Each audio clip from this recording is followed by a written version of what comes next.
Good morning. What is going on, everybody? Welcome to Wednesday. As I begin this, last night went to a baseball game that was super awesome. Opening night at our local minor league baseball, the Norfolk Tides. First baseball game in like almost 2 years, I think. And just a really awesome experience. Was able to get out and see other people getting out. The place was moderately packed. They were only having limited capacity, but it was cool. I'm trying to film this right here in my kitchen, but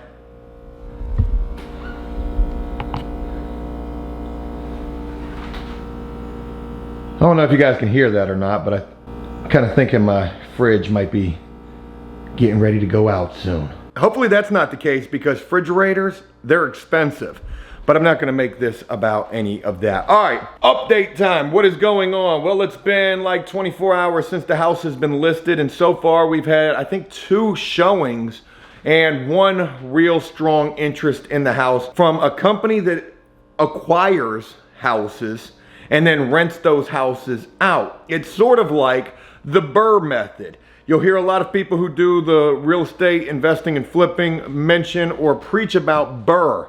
Buy, renovate, rent, refi, and then turn that over into your next property. I watched a video from some guru who says you only need to do the Burr Method once, and that could set you up for every investment that you do moving forward. And as much as that sounds good, there was even somebody in the comments section who mentioned or asked if I was gonna do that with this house or if I had any plans to do that in general. And I kind of do. The problem is it's not as easy as just buy, renovate, rent, refinance. It's just not that easy. And what I've seen and read about is the refinance aspect. You can't just go to any old bank like a Wells Fargo or somebody like that and expect them to come out there. Now, this is what they'll do. This is how this game is supposed to go.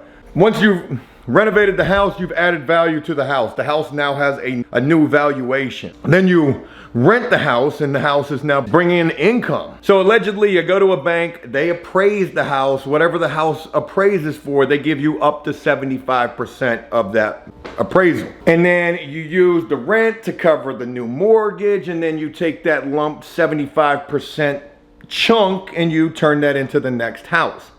But again, like I said, it's not as easy as just oh, my refrigerator stopped making that humming noise. It's not as easy as just finding any bank. And in fact, what I've heard is that it's only certain banks, like small, potentially even seedy banks, that will do something like that. And then if you do find a bank that will do the refi, it's even harder to find one that's gonna cash you out that entire 75%. That's what I've heard. I have no experience in it, but we are gonna be trying that very soon. We're definitely gonna be trying that method because, like I said, I watched this guru say you only gotta do it once and it's gonna set you up forever. A lot of people were making comments about the whole loan shark or hard money situation. You're probably right about that, saying that that could potentially be just a drama-filled endeavor. And it was in hindsight, after I said it and edited the video and shared it with you, that I got to thinking, you know, they're not gonna wanna see you hurry up and get done with that house. They're gonna drag their feet and make sure that you're staying paying. That 10+% interest rate on their hard money. Maybe that might not be as tempting as it first seemed to be. All right, this is what I really wanna share with you guys. Oh yeah. And getting back to the buzz on the house and the two viewings and the potential interest.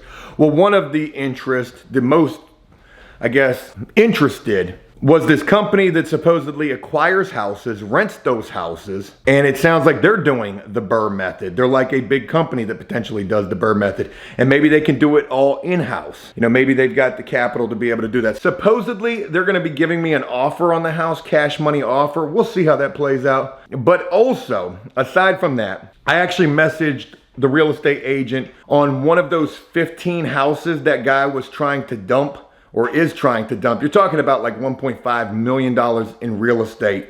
And I guess this guy's just trying to cash out. Supposedly, the realtor is telling me that, you know, the house that I'm interested in, the tenant is paying, it's a $130,000 house. The tenant's paying $1,050 a month. The lease is up in October. But when I initially messaged this dude, and here's what I want to really share with you guys. On the description of this house, they had mentioned owner financing potentially available. And anytime you're gonna hear owner financing or for sale by owner in the real estate game, that's gonna be something that you're gonna wanna chomp at the bit of. But the crazy thing is I asked this guy, I said, hey, you know, I'm a local investor in the area. I'm interested in the owner financing aspect. Now, this guy never got back to me, right? So I felt like that might have been a ploy to try to weed out the folks. Let's put that in there. And anybody who messages saying that they're interested in the owner financing, well, they're probably not very serious in terms of just coming straight in with the cash money offer. I thought that that was the case, and I was like, damn, that's actually a pretty good idea to weed out, you know, the less serious folks. But about 10 o'clock last night, this guy would hit me back, and I want to read you the message that he sent me, and you try to decipher this. It actually almost made me mad. Actually, it did make me mad, I'm not gonna lie, because it was so confusing and I didn't understand all of this terminology. But maybe you're smarter than me and it'll make way more sense to you. Oh God, that was like fingernails on a chalkboard. It took me a little while to figure it out. I finally figured it out. I want to share with you guys the message that I received. Joe, the owner financing for that home is as follows. 25% down. The house is $130,000. We're talking about $32,500 down. Prime plus 4 for the interest rate. 3-point loan origination fee, amortized over 15 years with balloons every 3 years, up to 5 extensions at 3 points each. Feel free to give me a call if you have any more questions. Yo, what? All this sounds like is a bunch of bukkake, if you ask me. So if we're gonna owner finance the house, 25% down, that seems fair enough. You want 32.5. Okay, no big deal. The house is 130, so that's gonna leave us with about 90-something thousand dollars left owed on the house. Prime plus 4 for the interest rate, I don't even know what that means. So I'm thinking that 90+ thousand that's still left at a 4% interest rate over 15 years. Well, 90 whatever it was times 0.4, or 0.04, which is the 4% interest rate, ended up being like another 30-something thousand dollars, I think.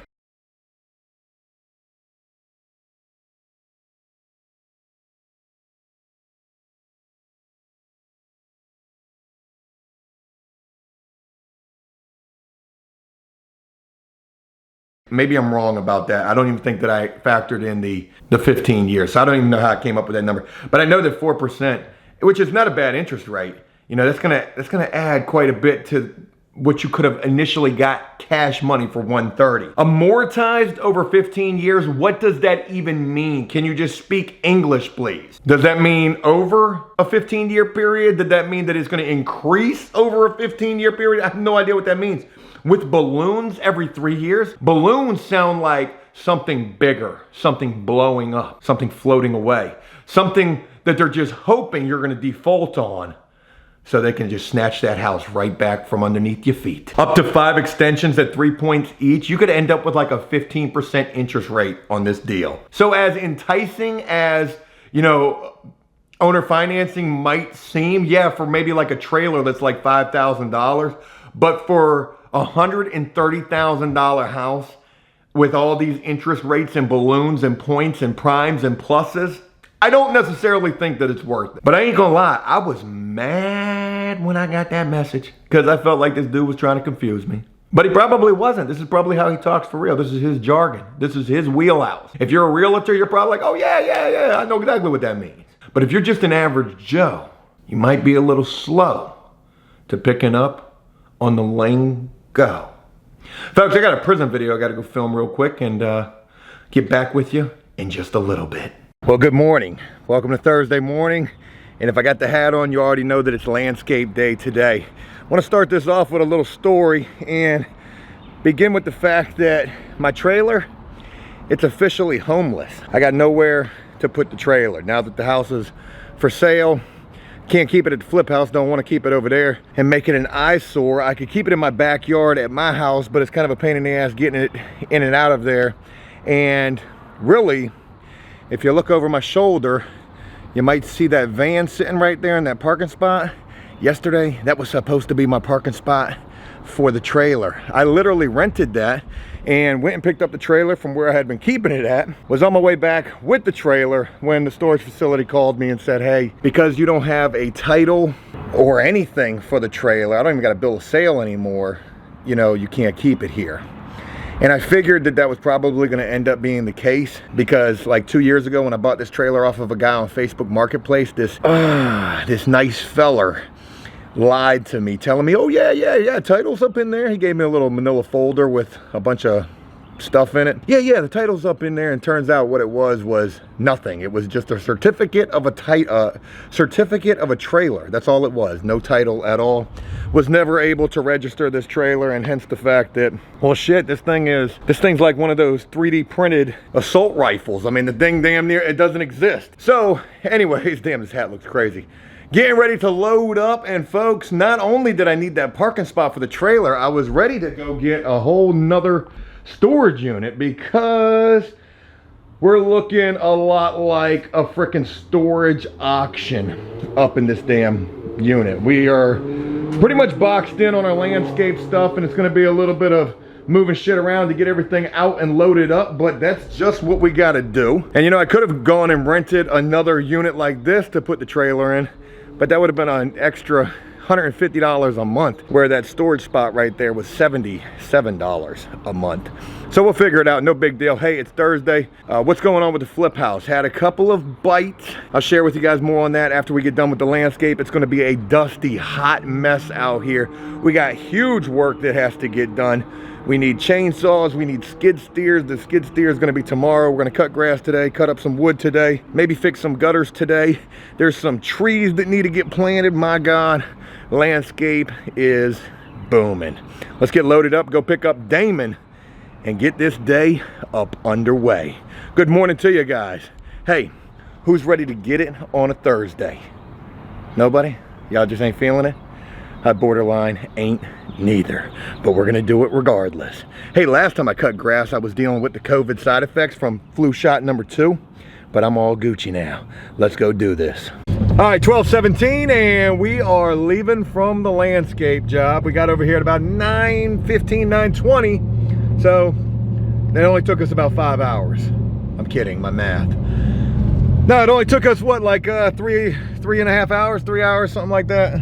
Interesting situation we got over here, and workforce, the jail workers who clean ditches, dig ditches and all of that, they were over here, literally right next to us. I literally got off the tractor because I didn't want to get dust all over these dudes like I got all over myself. And boy, they were looking at me tough, them guards were, thinking I was about to drop the pack. What was it going to be, a cell phone, a pack of cigarettes?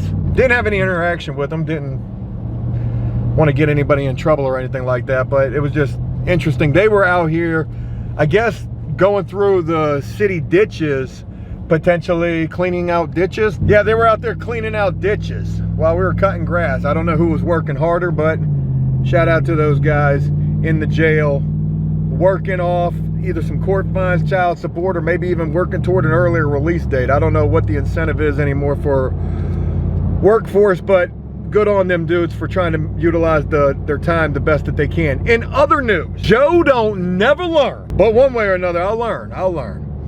So I went and bought a brand new chainsaw today. It was only $218. It was a 20-inch chainsaw. You know, that was the cheapest damn chainsaw they make. It was a Craftsman. Now, I've only got one other Craftsman product, and that's my pole saw. My pole saw is a piece of shit with a gas tank leak like it's cracked. Should have learned from the pole saw, but I didn't. Still wanted to buy the cheapest piece of equipment thinking that was going to work. Yo, that bitch wouldn't even start. Brand new chainsaw. So we about to take that thing back to Lowe's right now, and I'll be damned, they go and give me my refund. When they say, sir, did you use it? I'm going to be like, yo, I tried, but it wouldn't even start. So yeah, that was a real pointless thing. We got a bunch of trees that we're cutting down over there. We got an 18-inch chainsaw, but the 20 might make it a little bit better. But it was super dusty out there. I got so much dust in my throat right now. We're gonna go back to Lowe's. We're gonna drop off this chainsaw. We're going back out to the landscape job tomorrow with the skid steer. We gotta remove a huge mound of an old flower bed. And we also got some trees to plant. Now, I'm gonna do the tree job for free job. I'm not charging them for the trees. And there's a reason for that. Trees are a very scary thing to me. I don't like trees. Because if they die on your watch, well, you're responsible for them. So if we do them for free, well, if anything happens, hopefully we're a little bit less culpable, right? We'll see. All right, to Lowe's, and then we'll go cut my grass, because my grass needs to get cut. And also, yeah, what's going on with the flip house? So it's Thursday as I filmed this. The house went live on Tuesday morning, and since then, we've had like 3 showings. One was for a cash money buyer. I think I talked about that already, like some company. I guess they weren't interested. They may or may not have said something about closet space and the lack thereof. And then there were 2 other showings, I think. I woke up this morning saying that today was gonna be a great day. I'm hopeful, and real quick, the conclusion is I haven't heard anything else in relation to the flip house. No offers, no nada. But I woke up today saying today was gonna be a great day, and damn it, one way or another, well, I hope it is. So we'll see. All right, let's go try to refund this chainsaw up at Lowe's. Don't ever buy a Craftsman chainsaw. Don't ever buy Craftsman anything, to be honest, unless it's a screwdriver. Don't ever buy no power equipment Craftsman. That shit is trash. Oh, Craftsman want to sponsor these videos? Hey, y'all make sure. I'm kidding. Alrighty, 2:35 in the afternoon, and it is smoking hot outside. I don't even know where my hat's at. I've seemed to have lost that. 2:35 in the afternoon, and we got the landscape job done. We got the flip house cut, and we got my house cut. And it's been a dust storm at all places except for the flip house. We ain't getting no rain. We are in a little bit of a drought. It's definitely not ideal for cutting grass, but whatever. We're getting work done, and tomorrow we're gonna be right back at the landscape job with some huge work, skid steer, trees planting, and moving earth, moving material. So, good productive day today. Still no news on the house. Guess nobody's really interested in it, or maybe that price is just a little crazy.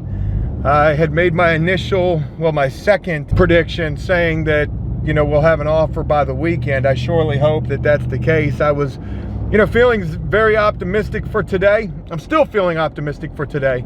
And you know what? Even if nothing else happens, hey, it's been a good day. We got 3 properties taken care of, and we got more work for tomorrow. So that there is enough. Hey, thanks for rocking with me. I'll share with you guys more in the next couple of days. And do things. Do stuff. Do some stuff. That's my little, I guess that's gonna be my little motto for Joe Does Stuff. Have a great one, folks, and I'll talk with you real soon.